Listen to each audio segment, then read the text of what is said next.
Food is love and life, celebration and nurturing. It's our passion, our hobby, and one of our ways of showing we care. In some countries, such as United States of America, food supply they depend on among the safest in the world. However, when certain disease-causing bacteria, viruses, parasites, chemicals can contaminate food, they can cause foodborne illnesses.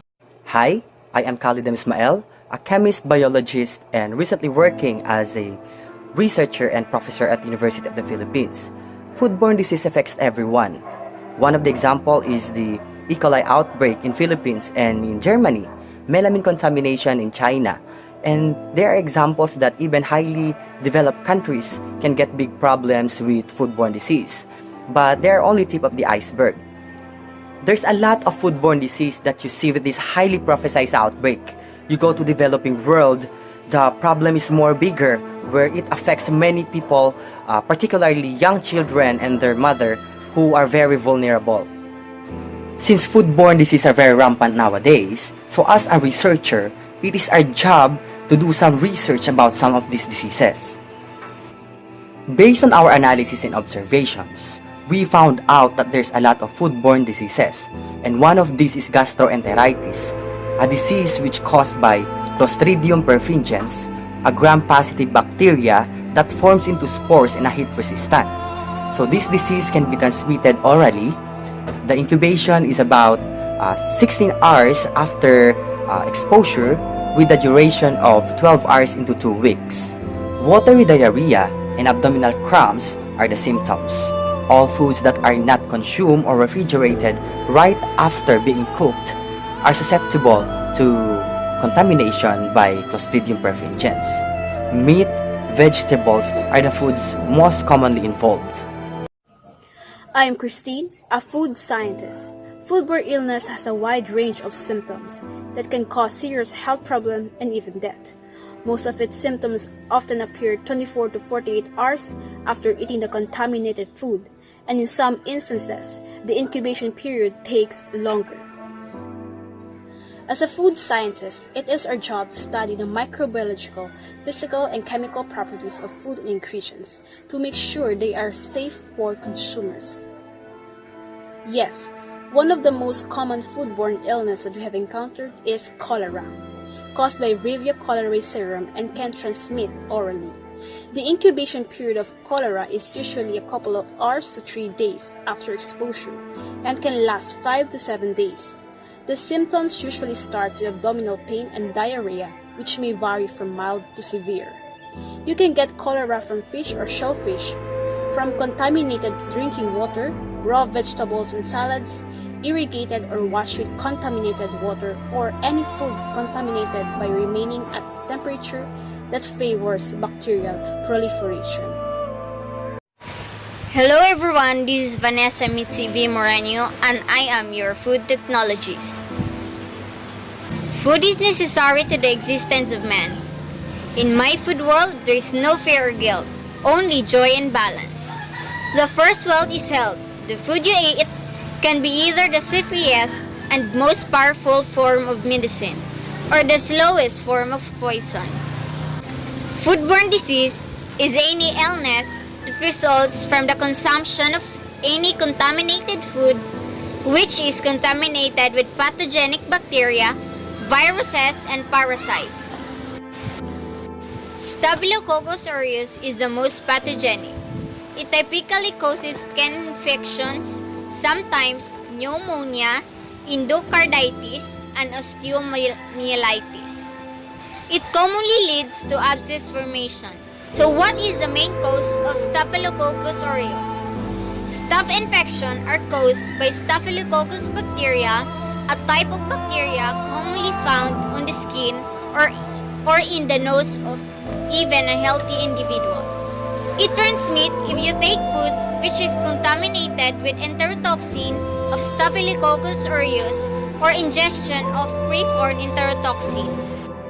So the symptoms is abdominal cramps, vomiting, and diarrhea. In more serious cases, dehydration, headache, muscle cramps, and possible transitory blood pressure. Food associated with this kind of food poisoning include meat products, free-range fowl, eggs, salads, bakery products, milk, and dairy products.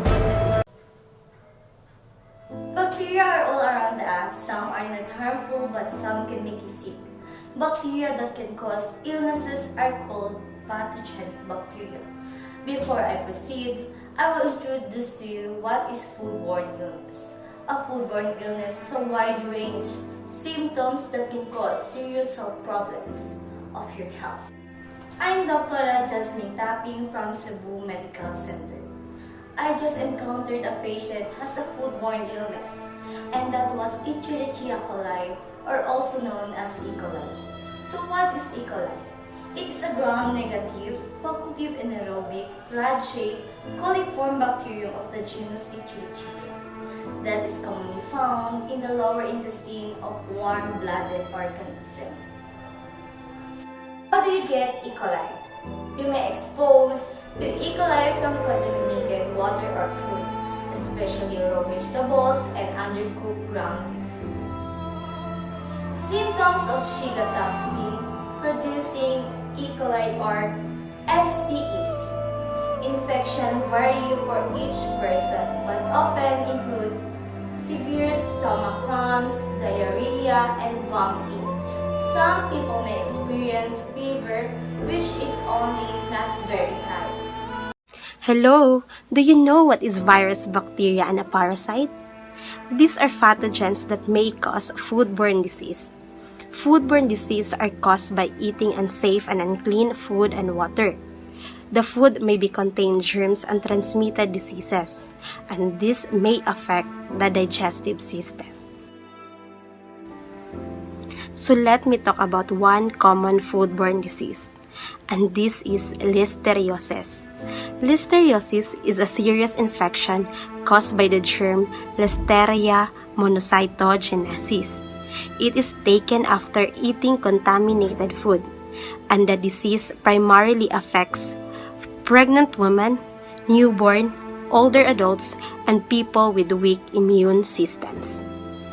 We will know if an individual has this kind of disease if an individual may feel fever, nausea, muscle pain, diarrhea, and vomiting. And in pregnant women, they can have mild symptoms like cold. However, they can have miscarriages. Live births may have bacteria, meningitis, and can lead to death.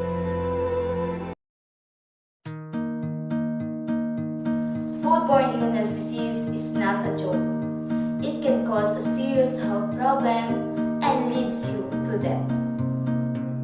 And that is why we must be aware of what we eat.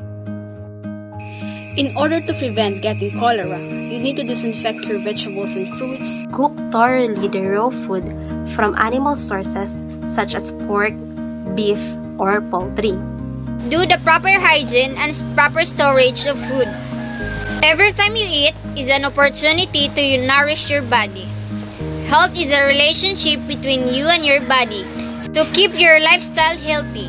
You don't to eat less, you just have to eat right. Stay productive and stay safe.